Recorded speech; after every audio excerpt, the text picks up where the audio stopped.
Shalom à tous, que l'Éternel Dieu vous bénisse, que l'Éternel Dieu vous garde. Bienvenue donc à cet enseignement de vidéo, sur la deuxième vidéo, pardon, sur le mot méchant, sur l'adjectif méchant.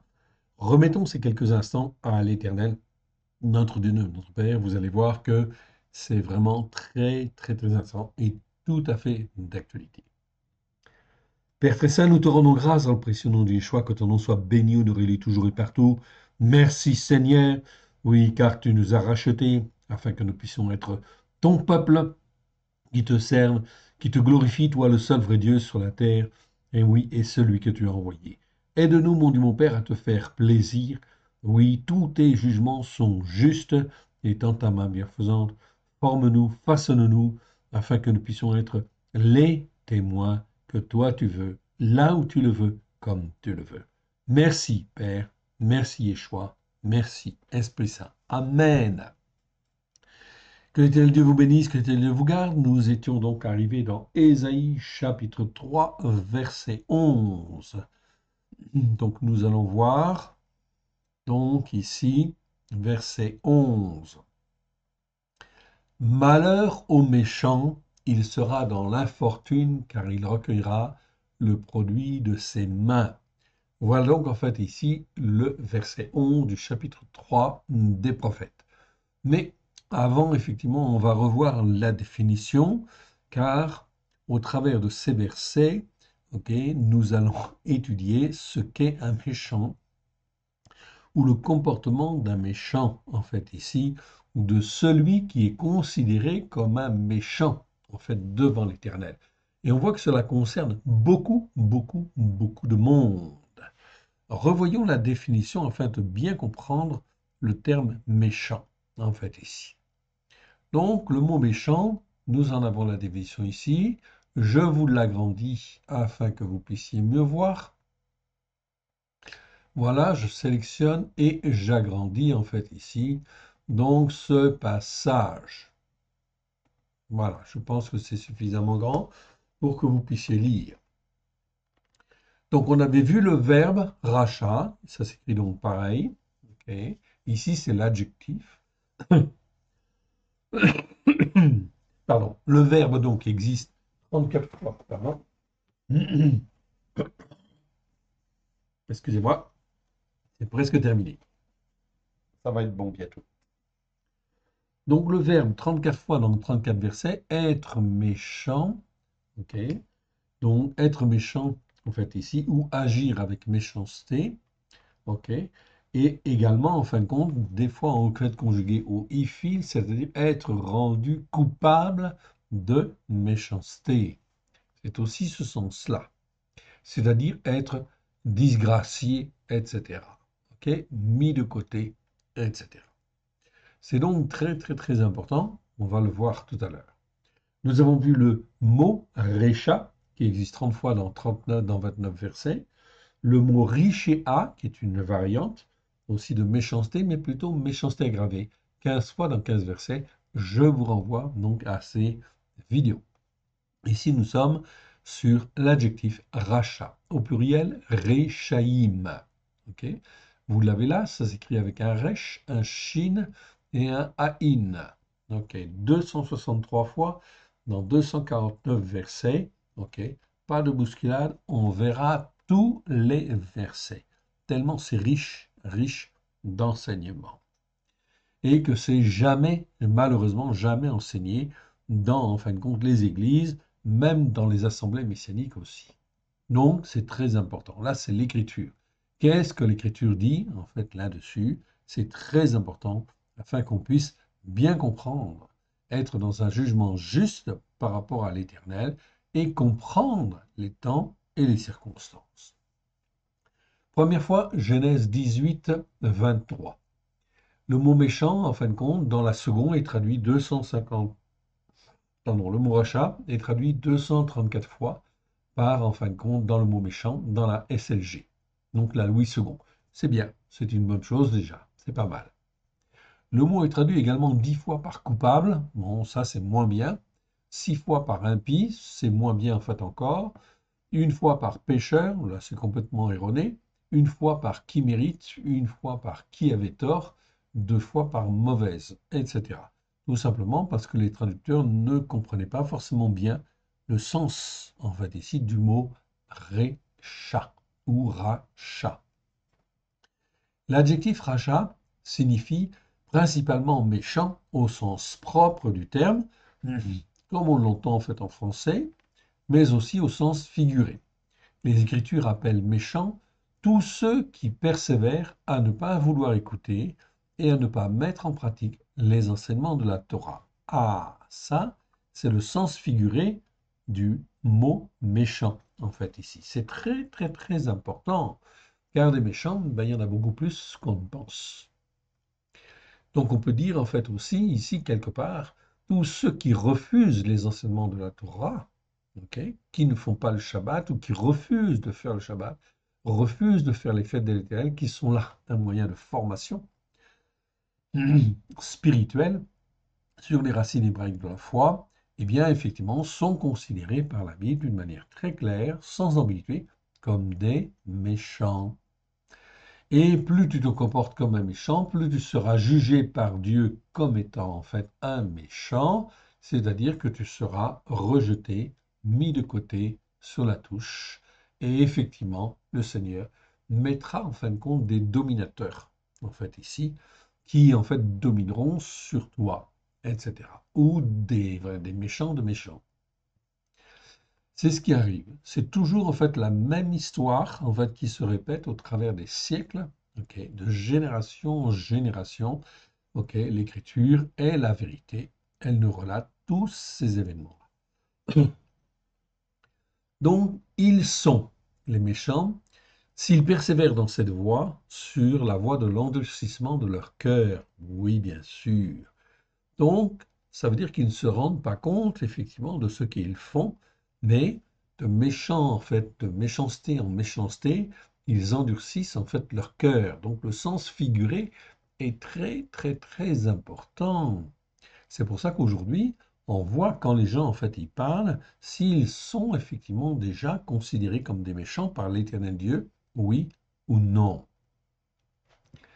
Ok, ils sont, s'ils persévèrent dans cette voie, sur la voie de l'endurcissement de leur cœur. C'est là une dimension spirituelle qui n'est malheureusement jamais enseignée correctement dans les églises, ni dans les assemblées messianiques, malheureusement. Le méchant des Écritures n'obtiendra jamais le bonheur, ça c'est clair, ni le salut. Même si en fait il est croyant, ok, si c'est un croyant qui est méchant, ou qui devient méchant, c'est-à-dire qu'il n'écoute pas et ne met pas en pratique comme Dieu le veut, il devient un méchant. Et dans ce cas-là, il va perdre son salut. Les Écritures sont très claires là-dessus. Voilà pourquoi aujourd'hui, malheureusement, si je regarde avec les yeux de la parole de Dieu, eh bien, on s'aperçoit que beaucoup de croyants qui se disent en fait chrétiens, qui se disent sauvés ou même messianiques, ils n'écoutent pas la parole de Dieu comme Dieu le veut, donc ils se comportent avec méchanceté devant Dieu. Aïe, aïe, aïe. Voilà pourquoi, en fait, ici, le salut, en fin de compte, n'est pas assuré du tout, du tout, du tout. Ok. Et effectivement, ce sont les épreuves qui viennent, qui vont venir secouer à droite et à gauche, parce qu'on n'écoute pas comme Dieu le veut. Alors Dieu ne veut pas la mort du méchant, mais il va ébranler en fait nos sociétés sur le plan économique, politique, social, etc., de manière à ce que les hommes puissent se poser éventuellement les bonnes questions, se repentir avant effectivement, en fait, que la fin ne vienne pour chacun de nous. L'homme ne peut trouver son accomplissement que lorsqu'il se rapproche de Elohim et qu'il persévère dans les promesses du Très-Haut au travers de Yeshua Mashiach, celui qui est appelé le Christ. Okay.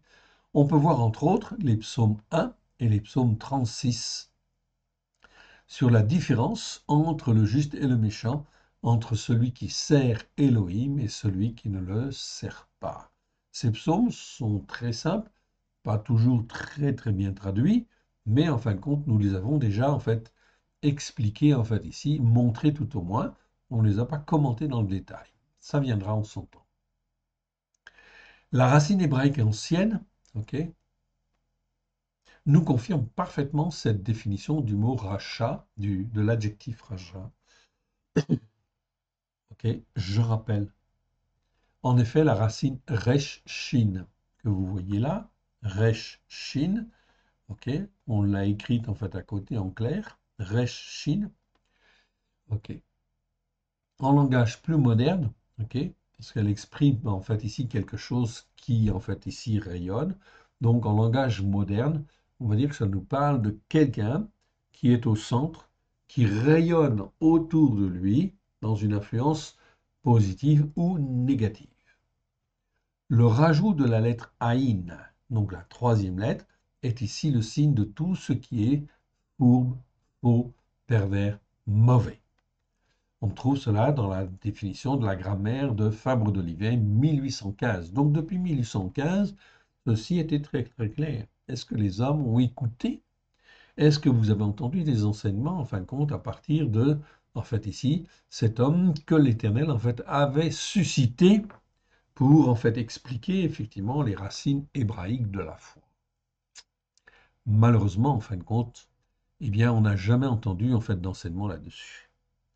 Donc, il faut chercher, en fin de compte, par soi-même, ok, enfin, chercher par soi-même. Chercher, en fait, montrer à Dieu que l'on veut chercher, que l'on veut avancer, et c'est l'Éternel qui nous guide, qui nous forme, qui nous façonne par son esprit, ok. Quiconque, en fait, cherche, le trouve. Donc, puisqu'en fait ici, Récha nous montre quelque chose qui rayonne, mais qui est fourbe, faux, pervers et mauvais, on va traduire cela par être méchant, tout simplement sur le plan spirituel. Donc sur le plan spirituel, être méchant, c'est être fourbe, être faux, être pervers, être mauvais, c'est-à-dire répandre ce qui est mauvais. L'Éternel Dieu, lorsqu'il créa en fait le ciel et la terre, il sépara ce qui est bien de ce qui est mal, ok, le mal, le mauvais. Donc ces choses-là sont séparées. Et on peut apprendre effectivement en fait ici la différence entre le bien et le mal au travers de l'écriture. C'est l'écriture qui nous enseigne. Mais si en fin de compte cela rayonne, mauvais, c'est le mot ra, tout simplement. Resh haïn, tout simplement. Donc Ra, c'est mauvais. Et si je mets un Shin au milieu, c'est à ce moment-là, en fin de compte, comme un cercle. Un point qui détermine en fait un cercle, donc une influence, bonne ou mauvaise. Ici, en l'occurrence, puisque ça se termine par un in, c'est forcément en fait une influence mauvaise. D'où effectivement la notion de méchant. Donc, un méchant, c'est donc une définition qui est contraire aux valeurs d'Elohim que Elohim veut donner aux hommes. Traduire principalement cet adjectif par méchant, en opposition à celui qui est déclaré juste, est une des meilleures traductions en fait en français. Ok, elle permet de retrouver dans les Écritures une bonne cohérence du message d'Élohim, notre Père, à l'égard de ceux qui n'écoutent pas et ne veulent pas mettre en pratique les enseignements de la Torah avec grâce et vérité. Donc, je dis bien enseignement de la Torah en fait ici. Donc, tous les chrétiens, ok, je dis bien, qu'ils soient catholiques, qu'ils soient protestants, qu'ils soient évangéliques, qu'ils soient orthodoxes, qu'ils soient messianiques, etc. Peu importe la dénomination, ils ont été tous rachetés par le sang de l'agneau afin d'apprendre à écouter et à mettre en pratique les enseignements de la Torah avec grâce et vérité au travers de Yeshua. Toute personne qui interprète de manière différente, en fait ici, l'écriture, est forcément et nécessairement considérée comme un méchant. Ce n'est pas moi qui le dis, c'est les Écritures qui le disent. Voilà pourquoi on va donc en fait voir tous les versets où on a le mot méchant, ok, où on a l'adjectif méchant, où on a le verbe méchant, où on a le nom méchant, et le mot en fait ici, richia en fait aussi, qui nous parle de méchanceté aggravée. Ceci nous permet, au travers de tous les versets, de voir une synthèse. Et cette synthèse, n'importe qui peut l'avoir s'il la cherche avec un cœur sincère. Car l'Esprit de Dieu, en fin de compte, est là pour nous former, pour nous façonner, dès lors que l'on veut la vérité au travers de Christ Yeshua. C'est donc très important en fait à comprendre, oui bien sûr, et on ne se moque pas de Dieu dans ce schéma-là. Donc toute personne qui est capable de dire en fait ici, la Torah est la vérité, c'est une très bonne chose, oui bien sûr. Mais on n'entend pas beaucoup de chrétiens qui disent la Torah est la vérité. Au contraire, beaucoup de gens disent nous avons le Nouveau Testament et on n'a plus à écouter en fait l'Ancien Testament. Ça, c'est une grave erreur, évidemment. Et on n'est pas obligé d'écouter en fait cette erreur. Mais si en fait on écoute cette erreur, cela veut dire qu'on marche dans le péché de Jéroboam, dans l'iniquité de Jéroboam, dans l'iniquité de l'Église catholique, dans l'iniquité en fin de compte des anciens ou des pères. L'iniquité, si vous voulez, c'est aussi la tradition. La tradition chrétienne, c'est quoi? C'est l'iniquité chrétienne, okay? Des chrétiens, si vous voulez. On peut le définir comme cela. Et l'iniquité des chrétiens conduit inévitablement à être considéré comme un méchant. J'espère que je suis clair, en fin de compte, dans ma définition. Et on le verra au travers des versets que l'on va parcourir. Maintenant, si vous le voulez bien, on va revenir pardon, à notre verset 11.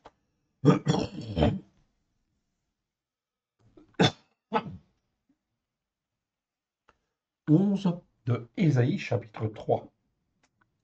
Mais pour bien comprendre le contexte, puisque cela nous parle aujourd'hui, nous sommes en 2024, c'est le moment des élections, en fait ici législatives, européennes et législatives, et c'est donc très important que vous allez comprendre aussi certaines choses. Pourquoi nous sommes dans cette situation-là, en fait ici, cette situation catastrophique, en fait ici, où les hommes politiques ne sont pas forcément, en fin de compte, les hommes politiques que l'on souhaiterait avoir. Oui, bien sûr, tout simplement, c'est en fait ici la conséquence de la désobéissance de nos pères spirituels, mais aussi de nos pères politiques, etc., de toute la tradition, en fin de compte, des hommes. Que cette tradition soit politique, familiale, religieuse ou autre, elle n'était pas posée sur les enseignements de la Torah, alors que Christ a tout accompli il y a 2000 ans. Puisque tout est accompli depuis 2000 ans, cela veut dire qu'on aurait pu effectivement enseigner les enseignements de la Torah avec grâce et vérité au travers de Yeshua, comme Yeshua l'a enseigné il y a 2000 ans avec ses disciples. 2000 ans après, bien sûr, vous pensez bien qu'il y a en fait des jugements qui viennent. Et les jugements, vous voyez comment ils s'expriment. Dans Ésaïe chapitre 3, c'est un excellent, en fin de compte, ici, passage qui nous explique la situation en fait actuelle. Vous allez comprendre.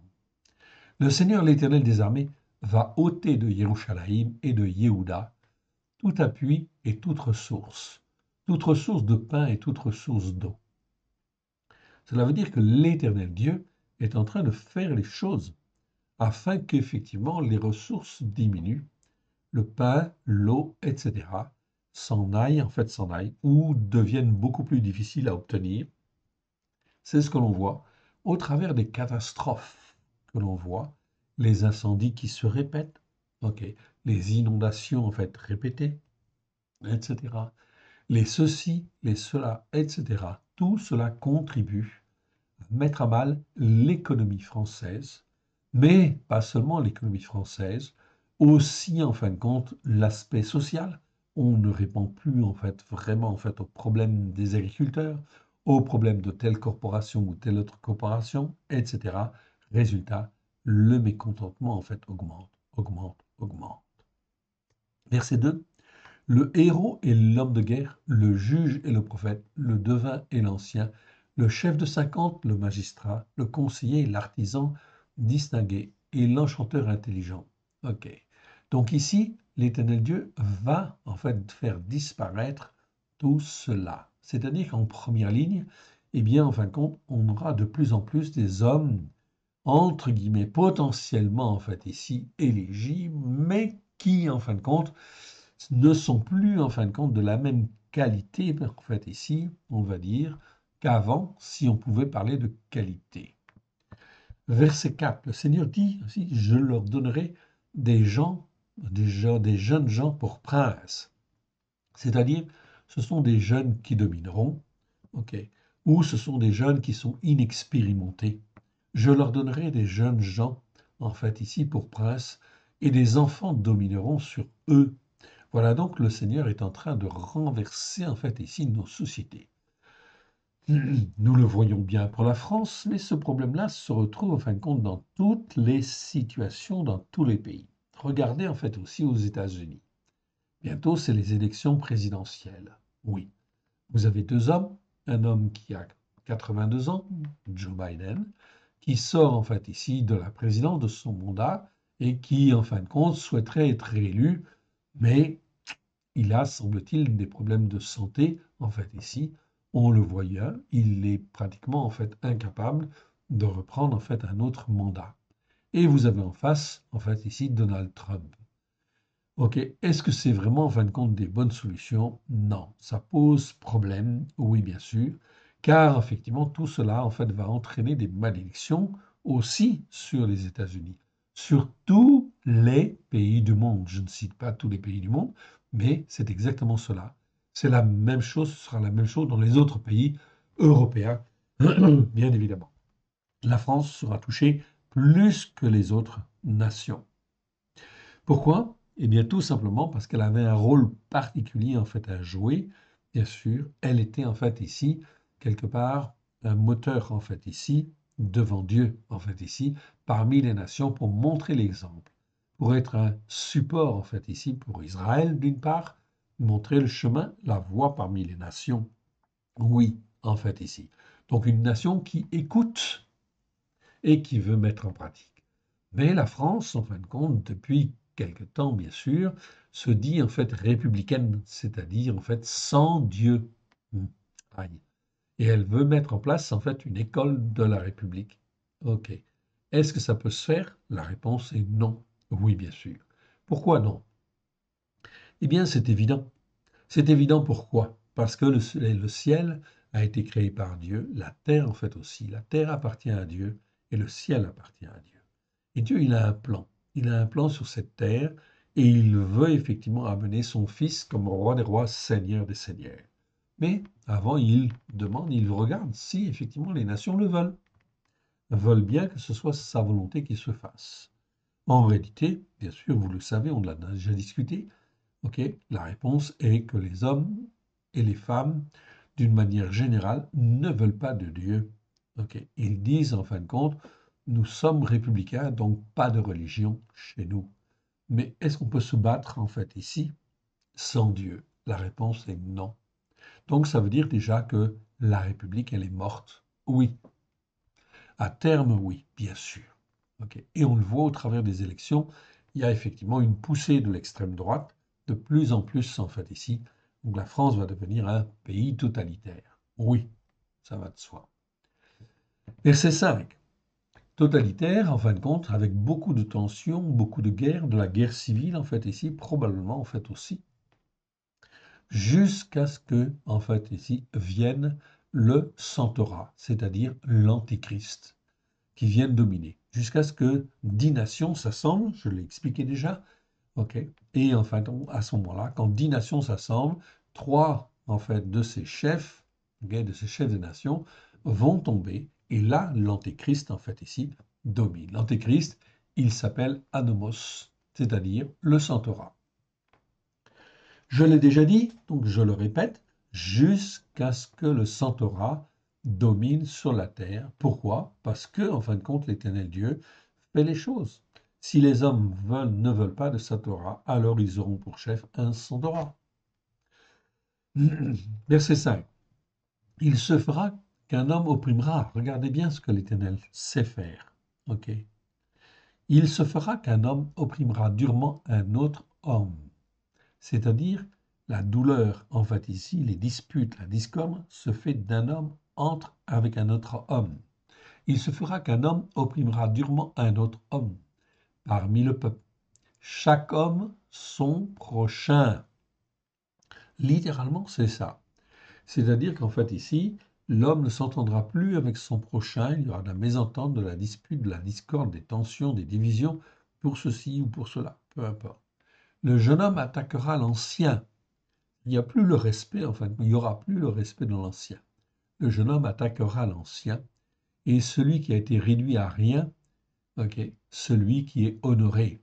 C'est-à-dire celui qui est réduit à rien va attaquer celui qui est honoré, c'est-à-dire qui a quelques biens, etc. Ou des choses comme ça. Verset 6. Un homme ira jusqu'à saisir son frère. Même en fin de compte ici, les disputes, la tension va monter en fait ici entre les hommes, entre les frères en fait ici, même dans une même famille. Un homme ira jusqu'à saisir son frère dans la maison paternelle. Tu as un habit, sois notre commandant en chef, c'est-à-dire tu as une responsabilité ou tu as en fin de compte un habit qui paraît bien, etc. Donc sois le commandant en fait ici. Prends ces ruines sous ta main.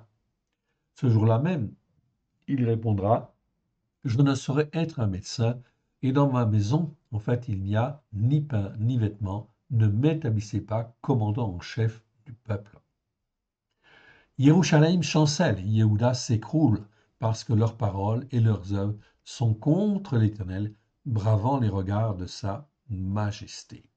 Ça, c'est le résultat, en fin de compte, de la méchanceté, c'est-à-dire du refus d'obéissance, de l'écoute et de la mise en pratique des enseignements de la Torah. L'aspect de leur visage témoigne contre eux et comme Sodome.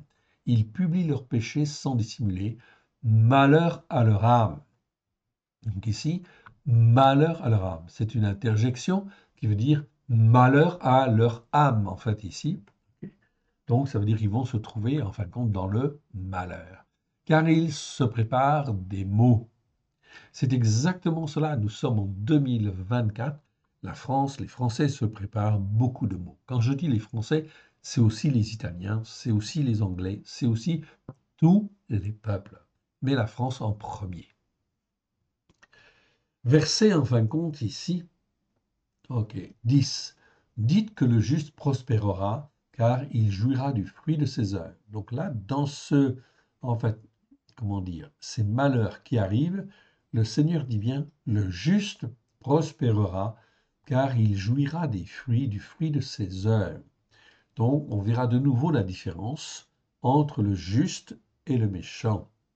Donc, on oppose en fait ici, dans les Écritures, toujours le juste avec le méchant. Celui qui écoute la parole de Dieu et qui la met en pratique, celui qui n'écoute pas et qui ne la met pas en pratique. Verset 11. Malheur au méchant, il sera dans l'infortune, car il recueillera le produit de ses mains. Mon peuple a pour oppresseur des enfants, et des femmes dominent sur lui. Mon peuple, ceux qui te conduisent t'égarent. Pardon.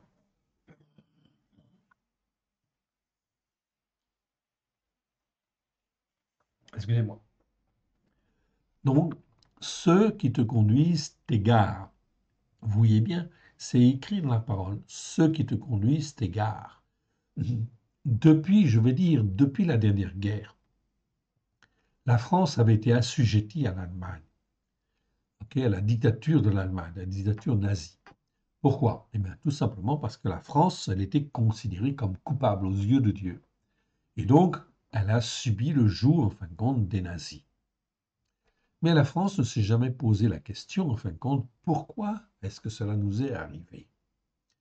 Il a fallu, en fin de compte, que les Alliés, les Américains, viennent pour délivrer. Cela a coûté très cher. Oui.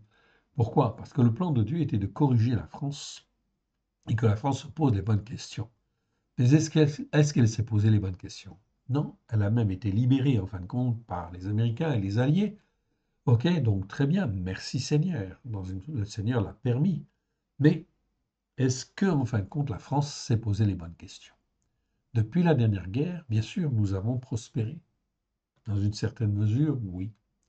Nous avons prospéré par la grâce, en fin de compte, de l'Éternel. Mais est-ce que la France s'est posé la bonne question? En fait, ici, est-ce que nous ne devrions pas revenir, en fait, aux enseignements de la Torah, des prophètes et des psaumes? Oui, à la lumière de Yeshua. C'était le rôle de l'Église ou des églises. Est-ce qu'elles ont fait leur travail? La réponse, vous le voyez, en 2024, nous sommes loin, en fin de compte ici, de considérer la Torah comme étant la vérité.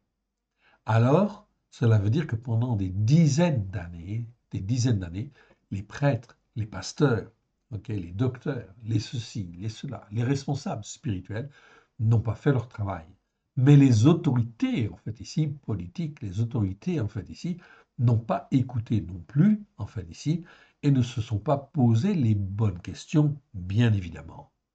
Ils ont plié le genou devant, en fin de compte, l'idolâtrie de la liberté. Je suis désolé de le dire, mais c'est de l'idolâtrie. Ok. Donc là, ça pose problème, car aucun pays, en fait, ici, sur la terre, s'il reçoit l'autorité, il la reçoit de Dieu.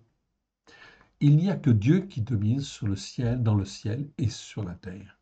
Donc toute autorité est agréée, en fait ici, ou permise par Dieu. Cela veut dire que l'on doit effectivement, en fait ici, reconnaître et être dans la crainte de l'Éternel.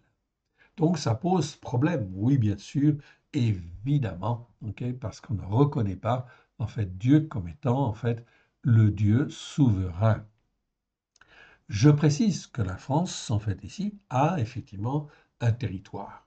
Mais ce territoire est situé sur la terre qui appartient en fait à Dieu. Le ciel et la terre appartiennent à Dieu. Et il le donne à qui il veut, au peuple qu'il choisit, en fin de compte ici. Il donne en fait ici des frontières et il donne la responsabilité de gérer la terre de Dieu. Mais la terre, elle appartient en fin de compte à Dieu. Voilà pourquoi tous les pays ont, en fin de compte, à reconnaître la souveraineté du Très-Haut. Donc, ça pose problème. Alors, il va forcément y avoir des jugements. Et ça va bousculer dur. Verset 12. Mon peuple a pour oppresseur des enfants, et les femmes dominent sur lui, mon peuple. Ceux qui te conduisent t'égarent.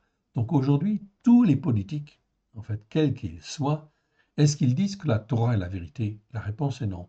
Donc, en fait, ici, leurs jugements sont forcément faussés, et tous ceux qui te conduisent t'égarent. Ils corrompent la voie de ton sentier. Oui, ils corrompent la voie de ton sentier.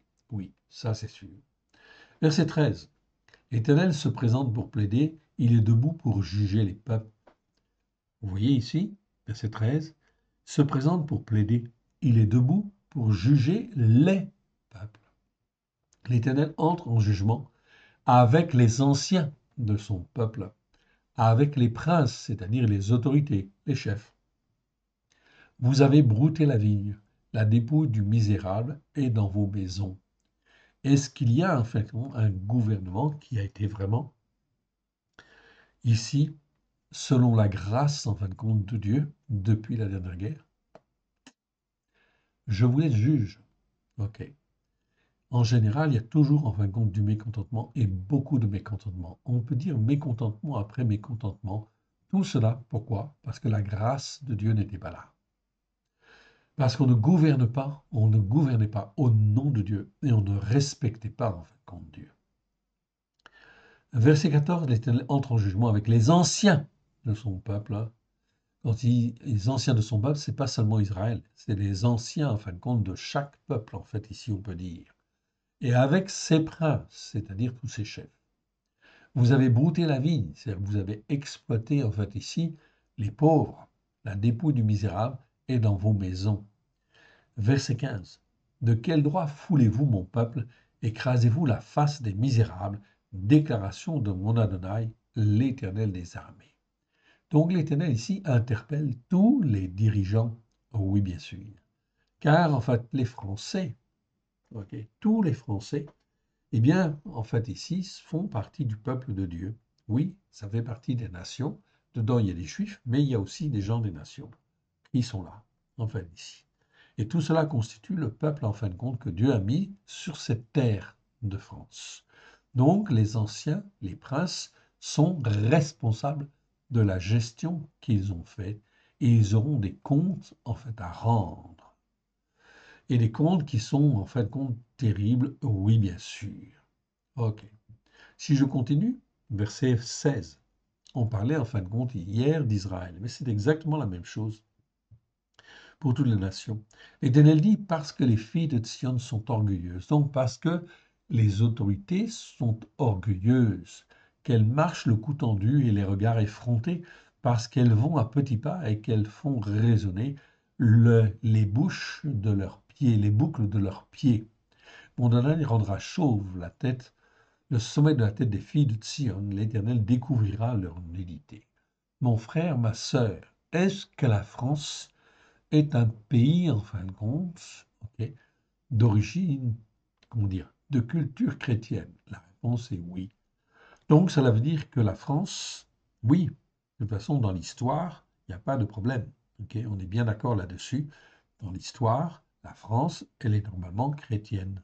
Ok, avec la compréhension chrétienne qu'il y avait en fait à l'époque. Mais ça veut dire qu'en fin de compte, ils avaient une connaissance de Christ déformée, mais ils pouvaient revenir, bien évidemment, ok, aux vraies racines. Est-ce qu'ils sont revenus? La réponse est non. Donc, ça veut dire qu'en fin de compte, la France, les Français, sont appelés aussi filles de Sion. Oui, tous les peuples européens, en fait, ici on peut dire, sont de culture, en fait, ici, judéo-chrétienne. C'est-à-dire qu'ils ont été rachetés par le sang de l'agneau. Ils en ont eu la connaissance depuis 2000 ans. Mais c'est ce qu'ils ont écouté? La réponse est non. Alors la conséquence de cela, bien évidemment, c'est en fait la domination, en fin de compte, ok, de l'extrême droite sur toute l'Europe, oui, qui va venir.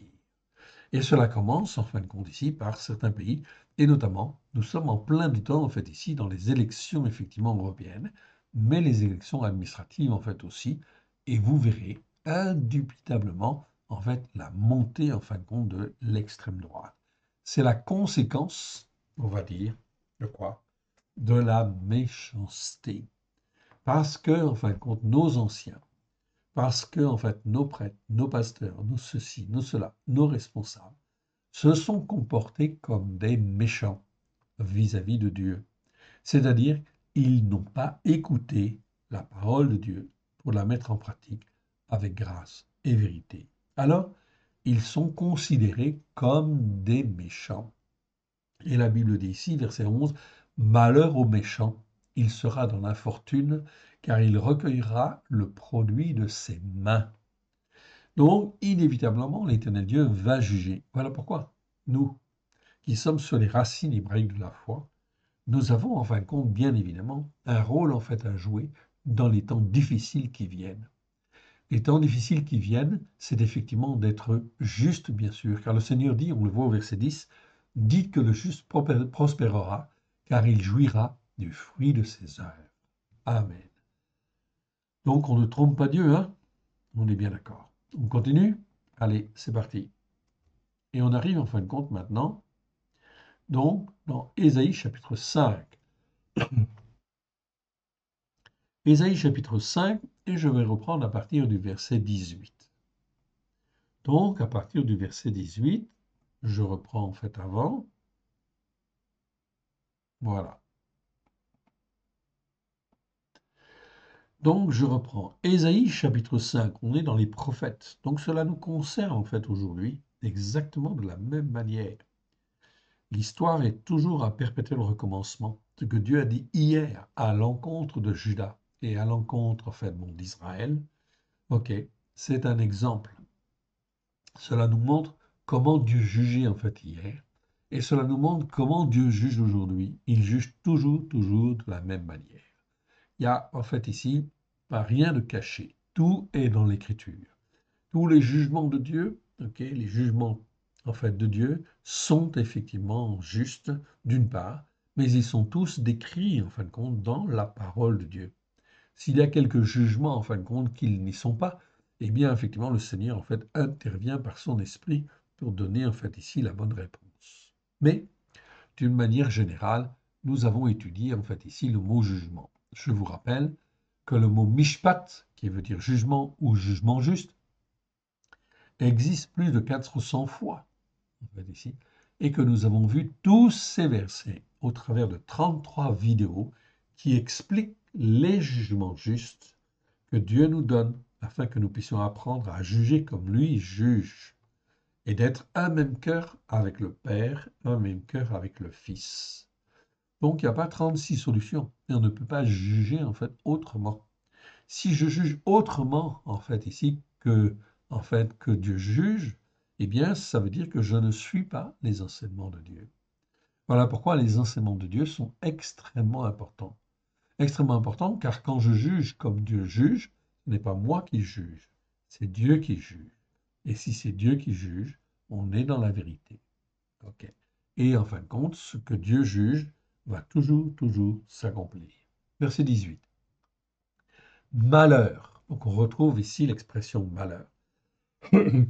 À ceux qui tirent l'iniquité avec les cordes du vice et le péché comme avec les traits d'un char. Ah, comment on peut comprendre cela?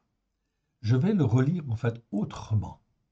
Malheur à ceux qui tirent la tradition avec les cordes du vice, malgré ceux qui tirent tout ce qui est mauvais dans la tradition des hommes, avec les cordes du vice et le péché, comme avec les traits d'un char, c'est-à-dire qu'il dirige, il dirige, il dirige. Quand vous regardez en fait aujourd'hui les politiques, quand vous regardez en fait les grands de ce monde, eh bien ils utilisent les règles en fin de compte que, en fait ici, ils ont mis en place, et ce sont les règles des hommes. Et en fin de compte, ils jouent avec les cordes de la vie, les cordes du vice, et le péché avec les traits d'un char et qui disent qu'il hâte, qu'il accélère son œuvre afin que nous la voyions, que le décret du Saint d'Israël arrive et s'exécute afin que nous le connaissions. C'est-à-dire que là, on exprime en fait l'orgueil des hommes qui en fait ici sont en fait responsables, sont des anciens et qui disent en fin de compte que Dieu n'a rien à faire en fait dans nos affaires. Et oui, malheureusement, c'est pas le cas. En fait ici, c'est pas le cas. Donc, résultat des courses, ils disent en fin de compte, on ne veut pas de Dieu, on ne veut pas de la religion. Mais est-ce qu'on peut en fin de compte écarter Dieu? C'est impossible, puisque c'est Dieu qui a créé le ciel et qui a créé la terre. Et nous sommes sur la terre de Dieu. Voilà pourquoi nous qui appartenons à Dieu, nous devons bien comprendre cela, que Dieu est en train de juger la terre, juger nos nations, et que nous devons sortir du milieu d'eux, c'est-à-dire à apprendre à être là pour être des témoins, mais ne pas participer à leurs œuvres. Oui, bien sûr. On continue. Et qui disent qu'il hâte, qu'il accélère son œuvre, afin que nous la voyions. Donc ils disent, ok, Dieu a condamné le monde, ok, ben on va voir. Et ils croient pouvoir faire. Et ils croient pouvoir faire, mais ils vont arriver en fin de compte, dans de telles situations graves qu'ils vont être obligés de s'associer alors qu'ils n'ont pas envie de s'associer pour créer un royaume mondial. Verset 20. Malheur à ceux qui appellent le mal bien et le bien mal. Le Seigneur a séparé, dès le premier chapitre, ce qui est bien de ce qui est mal. Alors, en fin de compte, toute sa parole de Dieu nous apprend ce qui est bien et ce qui est mal. Et en fin de compte, nous apprend justement à nous séparer de ce qui est mal, et à garder ce qui est bien. Malheur à ceux qui appellent le mal bien et le bien mal. Vous le voyez en fin de compte aujourd'hui au travers en fin de compte de lois qui sont effectivement en fin de compte mises en place. On autorise en fait le mariage homosexuel. Oui, est-ce que c'est bien devant Dieu? Non. La Bible dit en fait, la parole dit que c'est une abomination. Un homme qui épouse un homme, une femme qui épouse une femme, c'est une abomination devant l'Éternel. Dans les Écritures, c'est écrit. Alors on doit le dire de la même manière. Sinon, on appelle le mal bien et le bien mal. Là, ça veut dire qu'effectivement, ça devient très grave au niveau spirituel. Et quand l'Église catholique, en fait, ici, bénit en fait les mariages homosexuels, donne la bénédiction, même pour les mariages homosexuels, cela veut dire qu'en fait, l'Église officielle, dite chrétienne, elle appelle bien ce qui est mal, en fait, devant Dieu. On est dans la perversion spirituelle, évidemment. OK? Etc. Je passe sur d'autres lois, en fin de compte aussi. Malheur à ceux qui appellent le mal bien et le bien mal, qui change les ténèbres en lumière et la lumière en ténèbres. Donc là, c'est très clair. Dieu, dès le premier chapitre, sépare la lumière, ce qui est lumière, des ténèbres. Il y a donc bien une séparation entre ce qui est lumière et ce qui est ténèbres. Quand en fait on parle de lumière et de ténèbres, c'est aussi la lumière du jour et en fait ici la nuit, on est bien d'accord, ça c'est le sens propre. Mais au sens spirituel, okay, au sens figuré, c'est bien effectivement, en fin de compte ici, la lumière, c'est ce qui est en fin de compte lumière devant Dieu, au sens spirituel, moral, okay, et en fin de compte les ténèbres, c'est l'inverse. On est dans une confusion en fin de compte ici complète. Donc malheur, malheur en fin de compte à ceux qui appellent le mal bien et le bien mal, qui changent les ténèbres en lumière et la lumière en ténèbres, qui changent l'amertume en douceur et la douceur en amertume. Malheur à ceux qui sont sages à leurs yeux et qui se croient intelligents. Qui se croient intelligents, c'est-à-dire qui sont orgueilleux pour dire nous avons la solution en fin de compte au problème et en fait en dehors de nous, en fait, il n'y a point de salut. Ok. Ils se croient intelligents, ceux-là sont encore plus dans la méchanceté spirituelle, au sens figuré, que les autres. Malheur à ceux qui ont de la bravoure pour boire du vin, aux hommes mortels qui sont vaillants, à mélanger les liqueurs fortes, c'est-à-dire qui font tout avec n'importe quoi, qui mélangent tout et n'importe quoi. On arrive au verset 23, qui justifie, en fait ici, le méchant pour un présent et enlève au juste la justice par la foi. La conséquence, en fin de compte, de tout ça, c'est pourquoi, comme une langue de feu dévore le chaume, comme une langue de feu dévore le chaume. Donc, vous mettez une flamme, en fait ici, près du chaume. Qu'est-ce que ça fait? Eh bien, comme la flamme consume l'herbe sèche, donc une flamme, ça consume très rapidement l'herbe sèche. Ainsi, leur racine sera comme de la pourriture et leur fleur se dispersera comme de la poussière. Donc ici, l'Éternel Dieu annonce en fait ici des jugements et que les jugements, en fin de compte, vont dévorer même plus fort que le chaume, en fait, ici, vont dévorer plus fort que le feu, pardon, ne dévore le chaume, en fait, ici, tout simplement. Donc, ça veut dire que nos sociétés, elles ne risquent pas de résister, en fait, longtemps à la colère, en fin de compte, de Dieu. Oui, bien sûr. Pourquoi? On a l'explication, en fait, ici, dans ce verset. Car ils ont dédaigné la Torah de l'Éternel des armées. Ils ont méprisé la parole révélée du Saint d'Israël. La parole révélée, en fait, ici, c'est le mot Imra. Je crois en avoir parlé, en fin de compte, déjà, mais on n'a pas fait d'enseignement détaillé dessus. Imra, c'est la parole révélée, c'est la parole expliquée, c'est la parole, en fin de compte, où tout est dit pour comprendre. Oh, mon frère, ma sœur, la parole révélée, elle existe, en fin de compte, depuis 2000 ans, au travers de Yeshua. Car Yeshua, est la parole de Dieu révélée. Comme il est la parole de Dieu révélée, cela fait que 2000 ans, en fin de compte déjà, que toute l'écriture peut être compréhensible par les hommes qui le veulent, qui ne se comportent pas comme des méchants. Mais tous les hommes qui se comportent comme des méchants, parce que leur cœur est endurci, ne peuvent pas comprendre et ne comprennent pas de génération en génération. C'est pour ça qu'en 2024, vous êtes en train d'entendre en fait ici des enseignements que vous n'avez jamais entendus dans les assemblées, malheureusement. Tout cela, c'est un fait prophétique. Cela veut dire que la révélation vient parce que les catastrophes vont venir.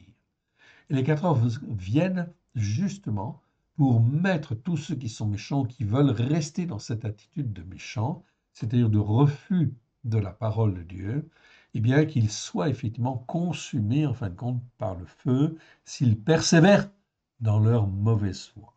Voilà pourquoi l'Éternel Dieu cherche des hommes et des femmes.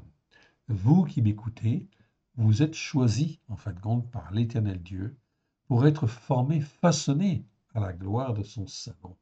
Nous avons en fait ici une mission glorieuse en fait ici à remplir, pourvu que nous restions dans la crainte de Dieu et que nous restions effectivement en fait à l'écoute de l'Éternel Dieu pour mettre en pratique comme lui en fait le veut. Donc très important, car ils ont négligé en fin de compte la Torah et les enseignements de la parole de Dieu. Et ils ont méprisé la parole révélée. Donc ils ont méprisé, c'est comme si on disait, ils ont méprisé Christ, le sacrifice en fin de compte de Christ Yeshua, notre Seigneur et notre Maître, qui est mort il y a 2000 ans justement, pour que tout ça s'accomplisse, c'est que toute personne qui croit puisse être sauvée. Verset 25. C'est pourquoi la colère de l'Éternel s'enflamme contre son peuple. Je vais retraduire en fait autrement. C'est pourquoi la colère de l'Éternel s'enflamme contre la France. Oui, plus particulièrement la France. Okay? C'est pourquoi la colère de l'Éternel s'enflamme contre l'Italie, contre en fait l'Allemagne, contre tous les pays européens. Oui, bien sûr, mais la France en premier. Il étend sa main sur lui, il le frappe. Les montagnes s'ébranlent, les cadavres sont comme des balayures au milieu des rues. Malgré tout cela, sa colère ne s'apaise point et sa main est encore étendue. Quand l'épée de l'Éternel sort du fourreau, aïe, aïe, aïe, c'est en fait ici grave. Ça veut dire la résolution est prise de faire du mal, de frapper. Voilà pourquoi, en fin de compte, nous sommes en 2024. L'Éternel, en fait, ici, renverse les choses. C'est une date clé, si vous voulez. Donc, ce qui se passe avec les élections européennes, ce qui se passe avec les élections législatives, en fait, ici, ok, ou des députés, eh bien, en fin de compte, est vraiment, en fait, un signe que l'Éternel Dieu a sorti son épée. C'est donc très important, car ça veut dire qu'à ce moment-là, la colère de l'Éternel, elle s'enflamme. Et quand, en fait, ici, quelque chose s'enflamme, on a du mal, en fin de compte, à l'arrêter. Et on ne peut pas l'arrêter. Nous n'avons pas la puissance pour l'arrêter. Et personne n'a la puissance pour l'arrêter. Les seuls qui seront épargnés dans cette colère qui vient, en fait, ici, c'est ceux qui écoutent et qui mettent en pratique. Pourquoi? Tout simplement parce que l'Éternel Dieu veut sauver tous ceux qui sont méchants, qui se sont laissés égarer à droite et à gauche par toutes sortes en fait de fausses doctrines. L'Éternel Dieu veut les ramener s'ils veulent écouter et mettre en pratique. Voilà pourquoi l'Éternel Dieu cherche des hommes et des femmes. Voilà pourquoi il faut dire pardon au Seigneur de ne pas avoir écouté et de ne pas avoir mis en pratique comme lui le voulait. Et que, en fin de compte, maintenant, on revient, on se repent et on revient. Le sang de l'agneau est là pour laver, purifier. L'Éternel Dieu le dit dans Ézéchiel, Ézéchiel chapitre 33. L'Éternel Dieu ne veut même pas la mort du méchant. Ce qu'il veut, c'est qu'il se repente et qu'il change de voie, en fait, ici. C'est donc extrêmement clair. On continue.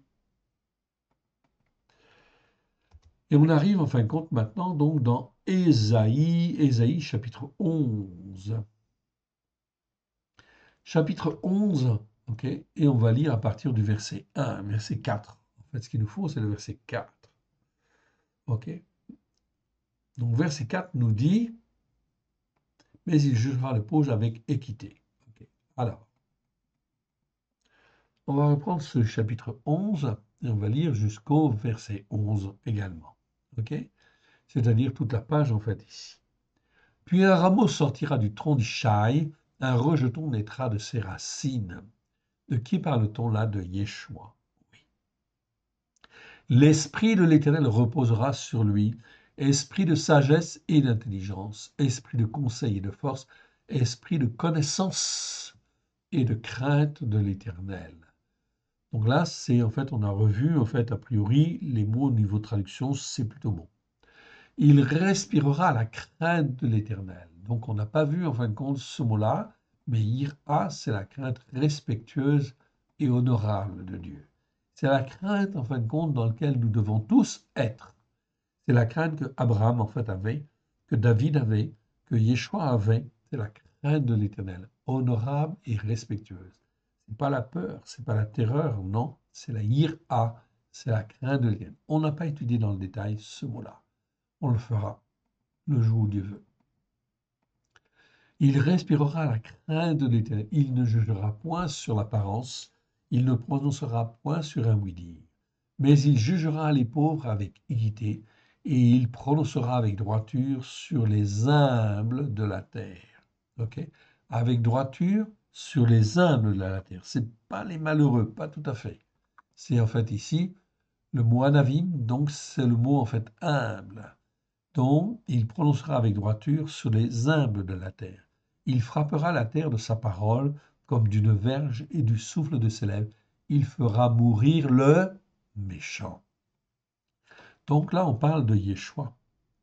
C'est Yeshua, en fin de compte, ici, qui intervient et qui fera mourir le méchant, c'est-à-dire celui qui est fourbe, qui est faux, pervers, en fait, ici, qui persévère, en fin de compte, dans la désobéissance, okay, à ne pas écouter et à ne pas mettre en pratique les enseignements de la Torah.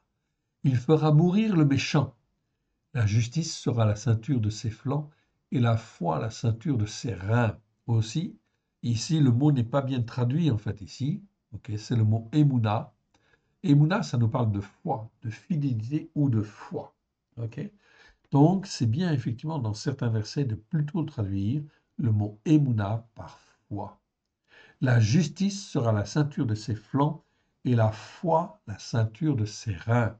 Voilà pourquoi l'Éternel Dieu, dans tout ce qui vient, peu importe ce qui vient, peu importe les catastrophes qui viennent, l'important et ce qui est fondamental, c'est de marcher par la foi dans la Emouna.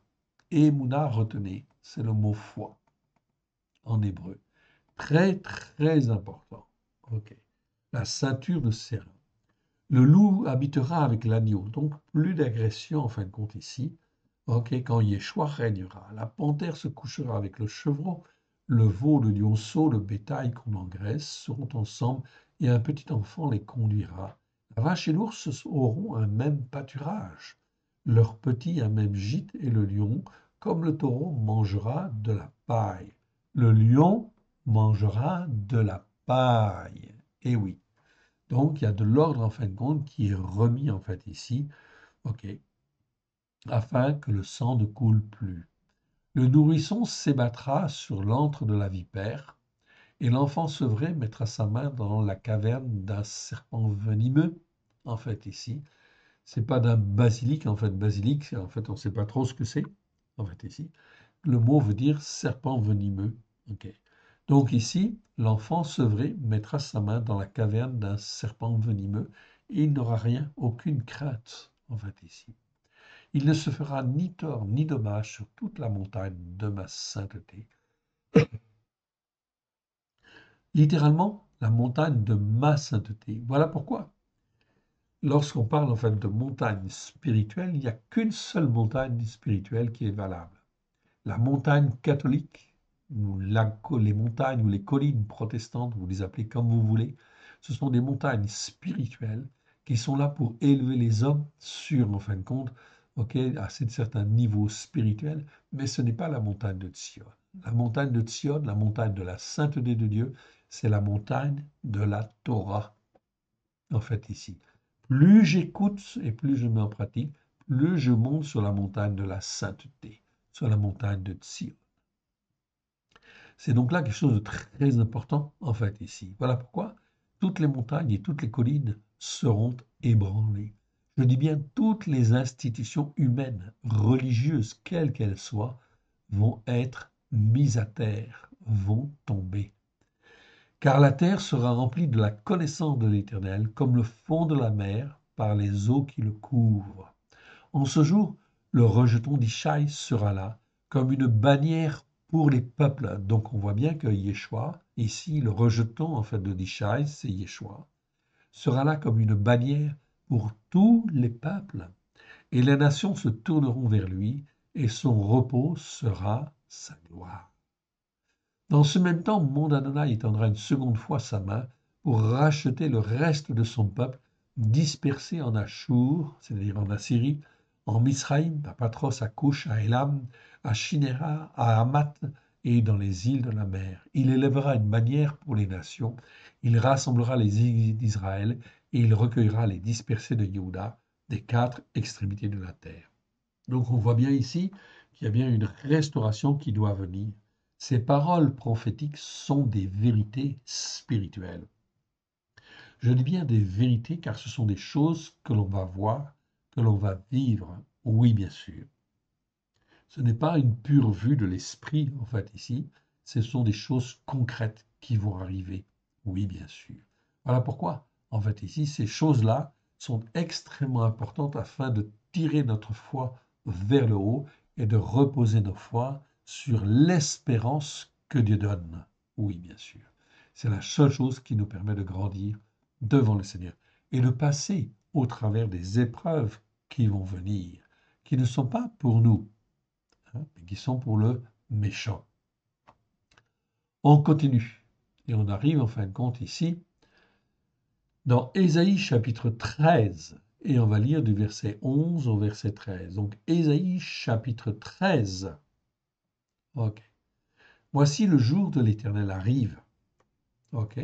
Donc les gens pensent en fait ici que en fait Christ va venir et va enlever en fin de compte tous les chrétiens en fait ici de la terre avant que les grandes catastrophes n'arrivent. Non, mon frère, c'est pas du tout ça le scénario. Détrompe-toi en fait ici. Si tu es un méchant en fin de compte ici, si tu n'écoutes pas la Torah pour la mettre en pratique, même si tu es croyant, eh bien en fin de compte tu vas rester sur la terre et tu vas vivre la colère de l'Éternel, car tu n'as pas écouté et tu n'as pas mis en pratique comme l'Éternel Dieu le voulait. Verset 9, voilà pourquoi il est dit dans les Écritures. Ésaïe chapitre 13, verset 9.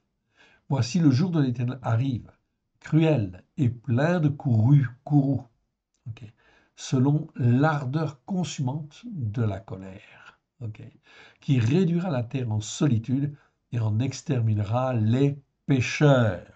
Donc ici, on a bien le mot rata, en fait, ici. C'est un adjectif qui nous parle, en fin de compte, ici, des pécheurs. On n'a pas étudié dans le détail ce mot-là, mais c'est bien ça. Rata, c'est un adjectif ici, et ça nous parle bien, en fin de compte, ici, des pécheurs. Ok. Il réduira la terre en solitude et on exterminera les pécheurs. Car les étoiles des cieux et leurs astres ne feront plus briller leur lumière, le soleil s'obscurcira dès le son levé, et la lune ne fera plus luire sa clarté. Verset 11. Regardez ce que l'Éternel dit. Je punirai le monde pour sa malice. Et les méchants, en fait ici, je retrouve le mot méchant, le mot rachat, en fait ici, ok, très bien, ok, je vous le montre, c'est celui dont on parle, hein. Ici, c'est rachat 263 fois dans 249 versets. On va voir tous ces versets. Je punirai le monde pour sa malice et les méchants, en fait, ici, c'est-à-dire ceux qui n'écoutent pas et qui ne mettent pas en pratique, ce n'est pas les méchants au sens propre, ici, c'est les méchants au sens figuré du terme. Ok. Je punirai en fin de compte les méchants pour leur iniquité. Aïe, aïe, aïe, aïe, aïe. C'est quoi l'iniquité? Iniquité, ça existe 233 fois dans 213 versets. On a fait toutes les vidéos sur le mot iniquité, on a vu tous ces versets. Je vous renvoie aux vidéos. Et donc, ça veut dire quoi? Ça veut dire d'une manière très, très claire. Si je retraduis, en fait, ici, dans le bon sens, en fait, ici, populaire, cela veut dire qu'en fait, ici, je punirai le monde pour sa malice et les méchants pour leur tradition chrétienne erronée, pour leur tradition chrétienne qui ne sont pas sur la Torah, les prophètes et les psaumes. Ça, c'est de l'iniquité. C'est l'iniquité des pères spirituels, qui pèse en fin de compte, bien sûr, sur la vie des hommes et des femmes, et qui fait qu'ils pêchent. C'est-à-dire qu'ils ne font pas le Shabbat, ils ne font pas les fêtes de l'Éternel, donc ils sont dans le péché et la transgression. La transgression, en fait, aussi. Pourquoi? Parce qu'à un moment donné, ils finissent par savoir que, effectivement, le Shabbat, il faudrait peut-être faire, mais on ne le fait pas. On continue de ne pas le faire, et on ne fait pas les fêtes de l'Éternel. Résultat des courses, on s'enfonce, on s'enfonce, on s'enfonce. On est dans l'iniquité catholique ou l'iniquité protestante, selon telle dénomination, ou évangélique selon telle dénomination, pareil. Est-ce qu'ils sont sur les racines hébraïques de la foi? Est-ce qu'ils sont sur la Torah avec grâce et vérité? La réponse est non. Donc forcément, nécessairement, ils sont dans l'iniquité spirituelle, l'iniquité religieuse. Toute religion instituée par les hommes constitue en fin de compte ici des iniquités, oui bien sûr, des iniquités dans lesquelles on enseigne en fait ici les suivants, ceux qui viennent par la suite, à pécher, à transgresser et à ne pas respecter en fait la parole de Dieu comme l'Éternel Dieu le veut. C'est ça l'iniquité. Donc vous voyez que l'iniquité en fin de compte est très, très grande. Je vous renvoie aux vidéos bien évidemment. Ici je résume le mot iniquité par tradition, en fait ici chrétienne. Tradition religieuse, je peux dire par extension, tradition religieuse aussi, c'est exactement pareil avec toute autre forme de religion, oui bien sûr, qui n'est pas posée sur la Torah. Je rappelle que la Torah a été donnée en fait à Moïse pour tous les peuples, non seulement pour Israël, mais pour tous les peuples. Et c'est répété effectivement dans, en fin de compte, ici, les prophètes d'une manière très très claire. La Torah a été donnée à tous les descendants d'Adam. Ok. C'est-à-dire tous les hommes qui sont sur la terre depuis Noé. Donc c'est clair que tous les peuples, en fin de compte, sont censés écouter et mettre en pratique. Sinon, eh bien, ça ne va pas se passer bien, évidemment. Je ferai cesser, dit l'Éternel, je continue le verset 11. Je punirai le monde pour sa malice et les méchants pour leur iniquité. Je ferai cesser l'arrogance, ok, des orgueilleux. J'abattrai la superbe des tyrans. Donc, on voit en fin de compte ici très clairement la colère en fin de compte de l'Éternel Dieu qui va se répandre sur la terre. Verset 12. Je rendrai les hommes mortels plus rares que l'or pur. Je rendrai les descendants d'Adam plus rares que l'or d'Ophir. Donc vous voyez ici que, en fait ici, eh bien les hommes mortels, c'est-à-dire les Énoches, c'est-à-dire en fait ici les hommes qui, en fin de compte, ne s'attachent pas en fait compte à Dieu. Okay. Énoche, c'est l'homme mortel, c'est l'homme qui ne s'attache pas en fin de compte à Dieu. Il est appelé Énoche. Ce mot, en fait, existe 563 fois dans 529 versets. On a vu tous les versets, donc on sait de quoi on parle. Énoche, ce sont les hommes mortels, les hommes qui n'ont pas de vie, en fait, ici, éternelle. Donc là, on parle des Énoches. Ok. On parle ensuite, plus rare que l'or pur, je rendrai les descendants d'Adam. Ah, ici, en fin de compte, c'est le mot Adam. Adam, en fin de compte, ici, existe dans les Écritures 551 fois dans 526 versets. On a fait tous les versets, donc on sait de quoi on parle. Donc on fait une différence entre les descendants d'Adam, première catégorie des hommes, ok. Les descendants d'Adam, c'est un descendant d'Adam, tout simplement, ok. Il n'a pas de vie spirituelle en tant que tel. Le Enoch, c'est l'homme, en fin de compte, qui est mortel. C'est la deuxième catégorie d'hommes. Ensuite, troisième catégorie, j'en ai parlé déjà, c'est Ish. Ça, c'est l'homme qui s'attache à Dieu et qui cherche à s'attacher à Dieu ou à grandir spirituellement. Donc, Dieu veut que les hommes qui sont comme des descendants d'Adam ou comme des Enoch deviennent des Ish. La porte est ouverte, donc ils peuvent devenir quand ils veulent. Mais s'ils veulent rester en fait un Enoch, ils vont disparaître. S'ils veulent rester en fait en tant que descendants d'Adam sans avoir en fin de compte de spiritualité dans leur vie, c'est leur problème. Mais ils vont disparaître aussi. Et ensuite, la quatrième catégorie, c'est en fait les guébers, c'est-à-dire les hommes faits, les hommes matures. Donc, on a parlé déjà, en fin de compte, sur ces hommes-là. Ici, l'écriture, en fait, est très claire. Okay. On ne change pas l'écriture. Hein. Donc ici, en fait, il n'y a pas de problème. C'est vraiment très, très clair. Je relis ce verset 12. Je rendrai les hommes mortels plus rares que l'or pur.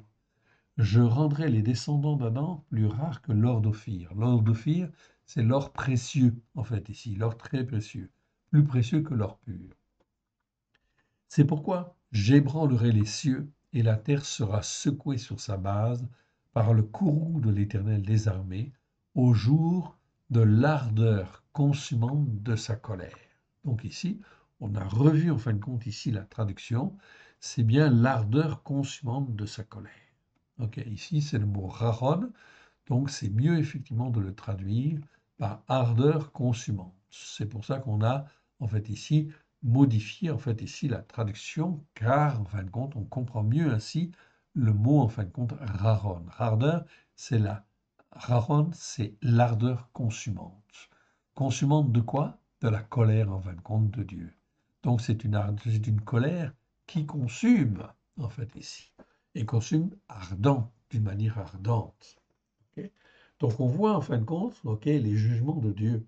Le jour de l'Éternel arrive, cruel et plein de courroux. Oui.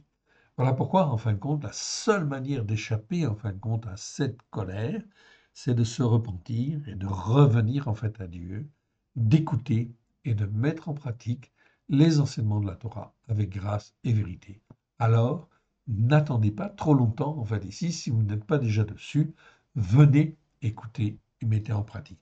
Et parlez autour de vous afin que les uns et les autres puissent revenir et se repentir comme il convient. Ok, on continue? Allez. Donc là, on était dans Ésaïe 13, maintenant on arrive dans Ésaïe 14. Ésaïe 14, ok, au verset 5.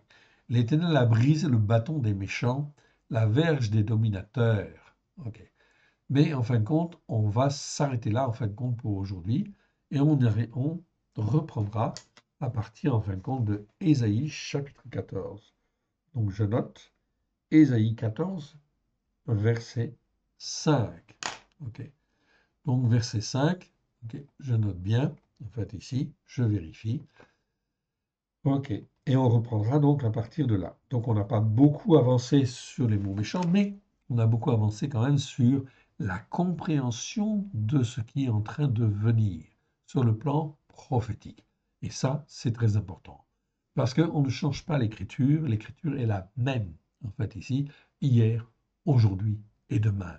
Donc ce qu'on enseigne en fait là, c'est exactement ce qui va arriver, nous arriver. On est en fin de compte dans le concret en fait ici. Donc voilà pourquoi on prend le temps pour en fait bien étudier l'adjectif méchant. On prend un petit peu de temps, mais c'est vraiment en fait trop important afin de pouvoir parler autour de nous et en fait parler autour de nous afin que les uns et les autres puissent revenir. Je répète en fait ici que Yeshua est venu en fait ici pour sauver tous les pécheurs, tous ceux qui veulent se repentir, tous ceux qui sont sur une mauvaise voie. Remettons ces quelques instants à l'Éternel, notre Dieu, notre Père, si vous voulez bien. Père très saint, nous te rendons grâce dans le précieux nom d'Yeshua. Merci Seigneur pour ta bonté, pour ta miséricorde. Merci Seigneur pour ta parole que tu nous as donnée aujourd'hui. Que tout ce qui n'est pas de toi dans le nom d'Yeshua s'en aille dans les lieux arides, que ce qui est de toi soit loin de grâce et de vérité. Que tu puisses nous en faire comprendre la largeur, la longueur, la hauteur, la profondeur, et que cette parole précieuse puisse trouver dans chacun de nos cœurs un terrain favorable et qu'elle puisse y produire les racines que toi tu veux, nous transformer, nous façonner, afin que nous puissions être ton serviteur, ta servante, je dirais même ton esclave, oui, ta servante, en fait, à la gloire de ton saint nom. Oui, Seigneur, car tu es notre Dieu, c'est toi qui nous as rachetés pour que nous soyons à toi, pleinement en fait à toi. Sonde nos cœurs, sonde nos reins, vois s'il y a quelques ténèbres, et que ta lumière au travers de Yeshua pénètre, nous éclaire, nous transforme, nous façonne, et puisse glorifier ton nom dans nos cœurs et dans nos vies. Que l'Éternel Dieu vous bénisse, que l'Éternel Dieu vous garde. À très bientôt. Shalom à tous. Amen.